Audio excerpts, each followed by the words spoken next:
ఓ రాత్రి ఎంతసేపైనా శ్రీకృష్ణుడు నిద్రపోకుండా మెలకుగా ఉండడాన్ని గమనించిన రుక్మిణీదేవి, మీరు ఇప్పటి వరకు ఎందుకు నిద్రపోలేదు స్వామి అంటూ శ్రీకృష్ణుడిని ప్రశ్నించింది. ప్రతిరోజు రాధాదేవి నిద్రపోవడానికి ముందు రాధాదేవికి పాలు తాగే అలవాటు ఉందని, ఈ రోజు ఆమెకి ఎవరూ పాలు ఇవ్వలేదు కాబట్టి రాధాదేవికి నిద్ర పట్టలేదని, అందుకే తనకి కూడా నిద్ర పట్టలేదంటూ శ్రీకృష్ణుడు రుక్మిణీదేవికి బదులిచ్చాడు. ఈ విషయం విన్న వెంటనే రుక్మిణీదేవి వేడివేడి పాలను తీసుకువెళ్లి రాధాదేవికి ఇచ్చింది.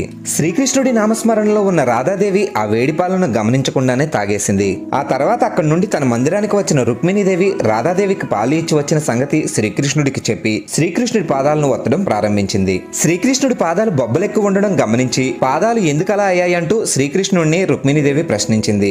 ధ్యానంలో ఉన్న రాధాదేవి శ్రీకృష్ణుడిని స్మరిస్తూ శ్రీకృష్ణుడి పాదాలను పూజిస్తూ భక్తి పారవస్యంలో మునిగిపోయి రుక్మిణీదేవి ఇచ్చిన వేడివేడి పాలను రాధాదేవి తాగడంతో అవి శ్రీకృష్ణుడి పాదాలను తాకడం వల్ల తన పాదాలు బొబ్బలెక్కాయని శ్రీకృష్ణుడు బదిలిచ్చాడు.